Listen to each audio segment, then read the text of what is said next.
కరీంనగర్లో టీఆర్ఎస్ బహిరంగ సభకు సంబంధించి అన్ని ఏర్పాట్లు పూర్తయ్యాయి. ఆ బహిరంగ సభ నుంచే సీఎం కేసీఆర్ ఎన్నికల ప్రచారానికి శ్రీకారం చుట్టనున్నారు. సభ ప్రాంగణం నుంచి మరిన్ని అప్డేట్స్ మా ప్రతినిధి వేణు అందిస్తారు. చెప్పండి వేణు.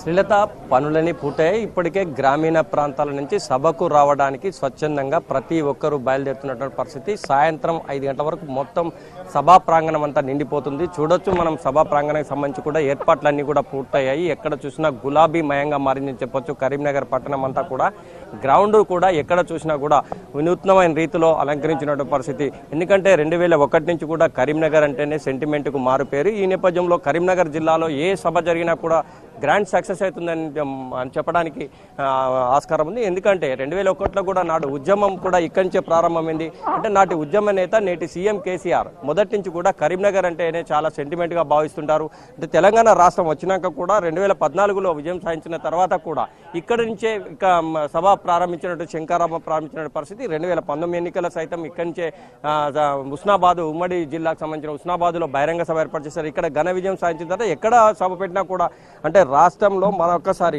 కరీంనగర్ జిల్లా ప్రత్యేకత చాటుకుందని చెప్పొచ్చు. ఎందుకంటే ముఖ్యంగా గ్రామ పంచాయతీ ఎన్నికల్లో కూడా విజయదుందుబి మోగించినటువంటి పరిస్థితి. సీఎం కేసీఆర్ వచ్చిన తర్వాత అభివృద్ధి సంక్షేమానికి మారుపేరుగా మారినటువంటి పరిస్థితి. ఈ నేపథ్యంలో అయితే తెలంగాణ సంబంధించి అసెంబ్లీలో ఏ విధంగా అయితే మనం విజయం సాధించామో అదే విధంగా 16 లోక్సభ స్థానాలు తీసుకురావాలని ఒక లక్ష్యంతో ఈరోజు కరీంనగర్ పార్లమెంటుకు సంబంధించి 7 నియోజకవర్గాలకు సంబంధించి ఇక్కడ సభ నిర్వహించబోతున్నారు. సీఎం రాక కోసం ప్రజలు కూడా పెద్ద ఎత్తున ఉత్సుకతతో చూస్తున్నటువంటి పరిస్థితి. ఎందుకంటే తెలంగాణకు సంబంధించి కరీంనగర్ జిల్లాకు ఒక ప్రత్యేక స్థానం ఉంది. నాడు ఉద్యమంలో కూడా కడుపులో పెట్టుకొని చూసుకున్నటువంటి జిల్లా ప్రజలు అంటే వీటి ఉద్యమం కావచ్చు, వాటి అధికారంలోకి వచ్చినప్పుడు కావచ్చు, ప్రతిసారి కూడా ముఖ్యంగా చూసుకుంటే రైతు అంటే స్వయాన సీఎం కేసీఆర్ రైతు అయిన నేపథ్యంలో రైతుల కష్ట నష్టాలు నాడు ఉద్యమంలో ఉన్నప్పుడు ప్రతి గ్రామము తిరిగి చూసిన నేపథ్యంలో రైతులకు కష్టాలు చూసిన నేపథ్యంలో రైతులకు పెట్టుబడి కూడా ప్రభుత్వం ఇవ్వాలి అనే ఒక నేపథ్యం. అంటే దేశంలో ఎక్కడా లేని విధంగా రైతుకే పెట్టుబడి ఇచ్చే ప్రభుత్వం తెలంగాణ సర్కార్.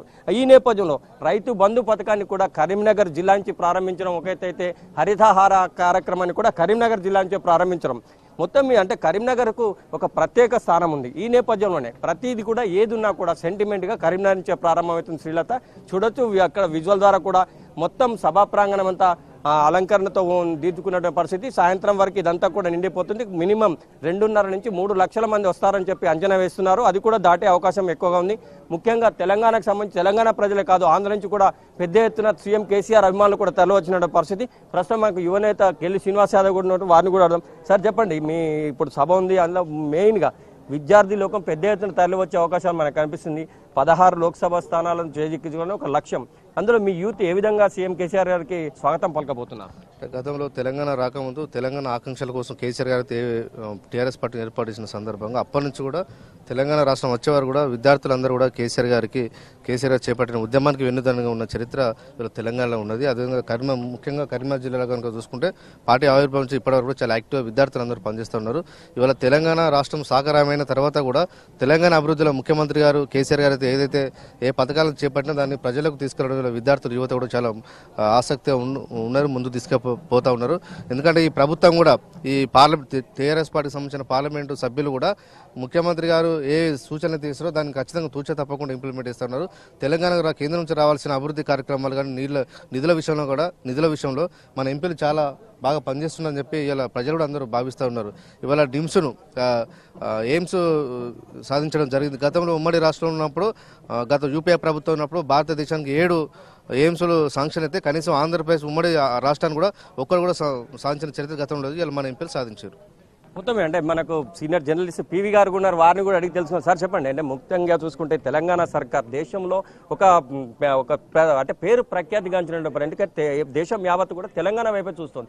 అంటే 16 లోక్సభ స్థానాలు తీసుకురావాలి, కేంద్రంలో తెలంగాణ కంటూ ఒక ప్రత్యేక స్థానం ఉండాలి. అంటే యాచించి కాదు శాసించి మనం తెచ్చుకోవాలంటే 16 లోక్సభ స్థానాలు తెచ్చుకోవాలని ఒక లక్ష్యంతో సీఎం కేసీఆర్ గారు చెప్తున్నటువంటి పరిస్థితి. ఇప్పటికే పలు రాష్ట్రాలు తిరిగారు, గుణాత్మకమైన మార్పు రావాలి. బీజేపీ కాంగ్రెస్ ఇన్ని సంవత్సరాలు అంటే స్వాతంత్రం వచ్చి 70 సంవత్సరాలని కూడా ఎక్కడ కూడా ఇప్పటికి కూడా రాష్ట్ర ప్రభుత్వాలు కేంద్రాలపై ఆధారపడాల్సిన దుస్థితి వస్తుంది. అంటే ముఖ్యంగా నీకు ప్రత్యేకంగా చెప్పాలంటే పోలవరంకు జాతీయ హోదా ఇచ్చారు, కానీ కాళేశ్వరం విషయానికి వస్తే మోకాలు అడ్డుతున్నటువంటి పరిస్థితి. ఈ నేపథ్యంలో మనకంటూ ఉనికి ఉండాలంటే 16 లోక్సభ స్థానాలు కావాలని చెప్పి పదే పదే సీఎం కేసీఆర్ చెప్తున్న నేపథ్యం ఈ రోజు కూడా ప్రత్యేకంగా లోక్సభకు సంబంధించి కూడా కరీంనగర్ జిల్లా నుంచే ప్రారంభమవుతుంది. దీన్ని ఏ విధంగా చూడొచ్చు మనం? నేను అంటే ఒకటి, కేసీఆర్ ఒక విలక్షణమైనటువంటి నాయకుడు అని చెప్పొచ్చు. భారత రాజకీయాల్లో చాలా ఒక ప్రత్యేకమైన గుర్తింపు ఉన్నటువంటి నాయకుడిగా, ఒక సీనియర్ జర్నలిస్ట్గా కానీ టీఆర్ఎస్ బీటు చూసిన రిపోర్టర్గా దాదాపుగా ఒక 15 సంవత్సరాలు ప్రయాణం చేశాను. నేను కూడా టీఆర్ఎస్ పార్టీతో కానీ టీఆర్ఎస్ అధినాయకులతో కానీ నేను కూడా ట్రావెల్ చేశాను.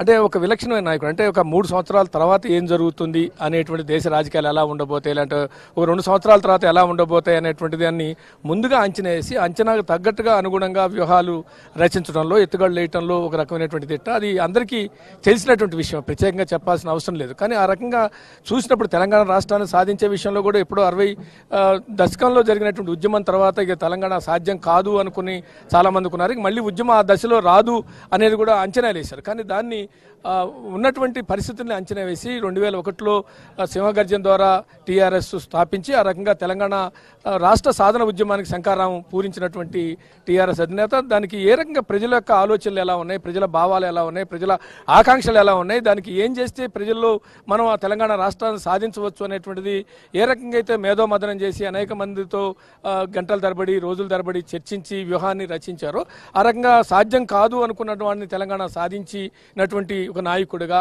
సాధించిన తర్వాత కూడా అనేక మంది అనేక రకాల విశ్లేషణ చేశారు. అంటే రాష్ట్రం సాధిస్తే ఇది అవుతుంది, లేకుంటే మా చిన్న రాష్ట్రం అయితే శాంతి భద్రతల సమస్య విఘాతం కలుగుతుంది, ఇలాంటి విద్యుత్తుకి సంబంధించినటువంటి సంక్షోభాలు వస్తాయి. ఇవన్నింటినీ కూడా అంటే తెలంగాణ రాష్ట్ర సాధన ఉద్యమంలోనే ఏ రకంగా ఉండాలి అంటే నేను ఇందాక చెప్పినట్టుగా ఒక 2-3 సంవత్సరాలు తర్వాత జరిగే దాని గురించి ఇప్పుడే దాని గురించి ఆలోచించడం అనేటువంటిది. తెలంగాణ రాష్ట్రం సాధించడం కోసం జరుగుతున్నటువంటి ఉద్యమంలోనే సాధించిన తర్వాత ఏం చేయాలి, ఏ రకమైనటువంటి విజన్ ఉండాలి పాలనలో, ఏ రకమైనటువంటి పారదర్శకత ఉండాలి, ఇలాంటి ఏ రకమైన రిఫార్మ్స్ తీసుకురావాలి, ఏ రంగంలో ఏం చేయాలి, అది విద్యారంగంలో ఏం చేయాలి, వైద్య రంగంలో ఏం చేయాలి, ఇరిగేషన్ రంగంలో ఏం చేయాలి అనేటువంటి ఆలోచన చేసినటువంటి వ్యక్తిగా రాష్ట్రం ఏర్పడినటువంటి మొదటి 5 సంవత్సరంలోనే మనం చూసాం సంక్షేమ పథకాలు ఒక వినూతన పద్ధతుల్లో సంక్షేమ పథకాలు ఓట్ బ్యాంకు పాలిటిక్స్లో ఎన్టీ రామారావు తగ్గించి ₹2 కిలో బియ్యం కావచ్చు, లేకుంటే జనతా వస్త్రాలు కానీ ఈ రకంగా చూసినప్పుడు సంక్షేమ పథకాలు అమలు చేశారు.